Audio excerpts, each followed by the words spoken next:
There are a few players spread throughout the annals of NFL history who, regardless of where and how they end up finishing off their careers, their legacies will always be deeply intertwined with their time on one certain team. Take Tom Brady, for example. Sure, it's all fun and good that he's decided to give it a go as a Buccaneer, and hell, for all I know, he could set up shop in Florida and run off 3 straight Super Bowls with Bruce Arians, Rob Gronkowski, and the rest of the good folks down in Tampa Bay. There is no denying that he would be a legend in the Tampa community. Even so, there is no doubt that when all is said and done and Brady hangs it up for good, somewhere between the ages of 45 or 50 if he sticks to his word, he will be going into Canton as a New England Patriot. Just like Joe Montana, one of the all-time greats that came before Tom. A guy who built his name as a member of the San Francisco 49ers before playing out the twilight of his career in Kansas City. Montana led the Chiefs to 2 consecutive playoff appearances in the final 2 seasons of his career. And as much as the fans at Arrowhead appreciate his contributions to the franchise, make no mistake about it,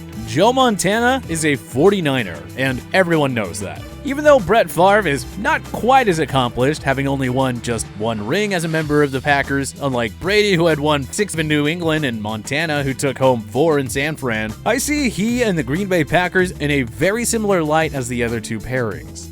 But there is an undeniable lore about Favre's time in Green Bay, because for as many big plays as Aaron Rodgers has made in Titletown, there is just something about the number 4 Packers jersey that is simply iconic. And while Favre and the Packers may not have split on the best terms, on the surface level, it seemed like he and the powers that be have largely repaired whatever damage was done at the end of their professional relationship. That is, until having seen the way that Favre has been openly causing a stir both in the Packers locker room and around the organization with his comments on Green Bay's decision to draft a quarterback, Jordan Love, in the first round of the 2020 draft. Particularly in how it relates to Aaron Rodgers and his future with the Packers. While he has made quite a few comments on the subject, check out his most recent ones that he made on Complex's Load Management podcast. He's starting to get a little sense of that. You know, a new coach comes in, drafts a young quarterback. By no means does Aaron feel threatened by that, but it's just kind of a slap in the face. Like, you look around and you go, all the guys I started with are gone. Now, I don't know for sure that his remarks are overly malicious. It does sound like there might be a degree of projection too, as he spent a good time in the podcast lamenting the way his time in Green Bay ended, with he as the aging star and Rodgers as the upcoming prospect. His conversations with the folks at Load Management wasn't even the worst of it either. What really twisted the knife on the Packers was the comments he made on the Rich Eisen show shortly after the draft, when everyone was still in shock that the Packers used a first-rounder on a QB. "I think he'll play somewhere else," Favre told Eisen. "My gut tells me, no, it's kind of cool. It's not uncommon to retire and unretire now. When I did it, it was a little bit out of the realm. Now it's fairly common. Not just in football, but in all sports. Tom Brady and myself and Joe Montana and Peyton Manning, just to name a few, finished their career elsewhere. In my case, I played for 4 different teams, so I think you're going to see that trend more and more, and I think Aaron will finish somewhere else. That's my gut." Sure, Brett. That's just your gut. Some honest commentary on the career of a legend. Totally not just an opportunistic move to pit the Packers and Rodgers against one another. I mean, think about it.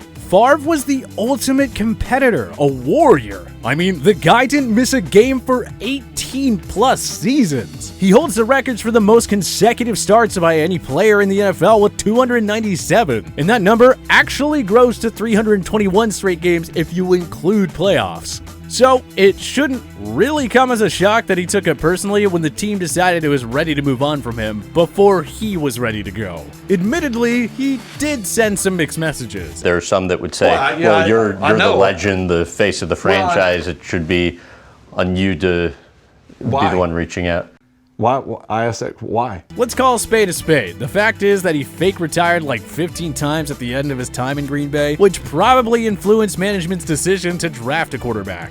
But to a competitive freak like Favre, all that is just noise, a cop-out for the organization having turned its back on the star quarterback. This notion lends credence to the theory that, although Favre has publicly repaired his relationship with the team, he still likes to stick it to him here and there when he has the chance to. The proof is there in some of the takes that Favre has had on the Packers' recent decision to take a quarterback in the first round of the draft, despite already having a longtime starter, and in all-pro talent in his own right, a 36-year-old Aaron Rodgers still under contract. Takes that he took public when he very well could have kept his comments and thoughts between he and Rodgers. Leave your stupid comments in your pocket.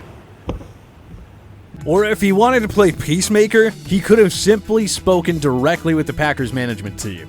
But no, all of a sudden Brett Favre was on every sports media outlet out there, running his mouth about a situation that needed to be handled very delicately. In fairness, he did receive a ton of media attention when it happened because of how similar the situation was to what happened at the end of his time in Green Bay. Which I get, because to be honest, the fact that there are so many parallels between the two scenarios that spanned across 2 different decades and 2 Hall of Famer careers is absolutely insane.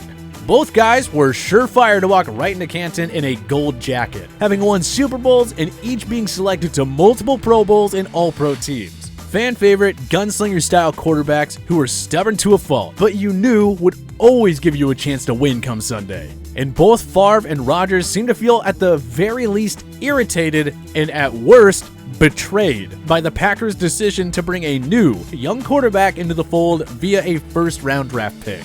According to Favre, Rodgers might have even more of a reason to be peeved with the Packers brass, as he acknowledged the franchise was in 2 very different places at the time of the 2 draft picks, regardless of how similar it looks on the surface. I think when I look at the situation with Aaron and my situation, yes, they were very, very similar, Favre explained to the Wisconsin State Journal, but there is a big difference. They were several plays away from the Super Bowl this year. When we drafted Aaron, that wasn't the case. And Rodgers, per his comments post-draft, seemed to be a little bit distracted by the whole controversy. I mean, he did say that the first thing he did after finding out about the decision to draft Love was to pour himself a big glass of tequila, which we can only hope he did a better job of knocking back than his infamous Jumbotron beer. But I digress. What remains to be seen in the case of Aaron Rodgers seems to not be if, but how the end of his time in Green Bay will play out. And if history has taught us anything, it will be interesting. And it might get ugly, because Lord knows with Favre, that was the case. In fact, I would go as far as saying that Favre had some reparations to make for himself after the way he handled certain issues at the end of his career, with Green Bay fans in particular. In Green Bay, Wisconsin, football is religion, and franchise allegiances are blood oaths. Fans were devastated by the sight of Favre in the Minnesota purple and gold. Some time has passed though, and I do think that most of the Packer faithful have gotten over the fact that Favre had a brief love affair with the Minnesota Vikings, even if the Vikes are one of Green Bay's most despised rivals. Besides, no one even remembers that he played for the Jets between his tenures with the 2 NFC North teams, or that he started off his career as a member of the Falcons. The fact of the matter is that Brett Favre and the Green Bay Packers are synonymous. But that does not mean that everything is and always will be nothing but rainbows and sunshine in the relationship. And considering how Favre's time in Green Bay ended and some of the rhetoric that was sprayed back and forth in the time since, I would not be surprised to find that even now, their relationship can still be a little contemptuous. It should be interesting to watch the Jordan Love and Aaron Rodgers saga play out over the next few seasons. Of course, there will be plenty of on-the-field implications. Rodgers been a staple in Green Bay over the past decade, and the thought of the Packers heading into a season with somebody else at the helm is as foreign as it was with Favre at the end of his time in Lambeau. But beyond the on-the-field implications, the fallout from this transition should be fascinating drama. Let's just keep an eye on Uncle Brett and see whether or not he continues to stir the pot as more dominoes continue to fall. Because if you ask me, Favre may have it out for his old team, or at least some of the suits he felt did him wrong. But hey, do you think Aaron Rodgers will finish his career as a Packer? Join us in the comments section below. If you like this video and learned a thing or two, clicking the like button helps out a ton, and hey, we appreciate it. If this is your first time coming around to TPS though, subscribing is a great idea because we put out videos like this every single day. But as always, thank you for watching, and we'll see you guys next time.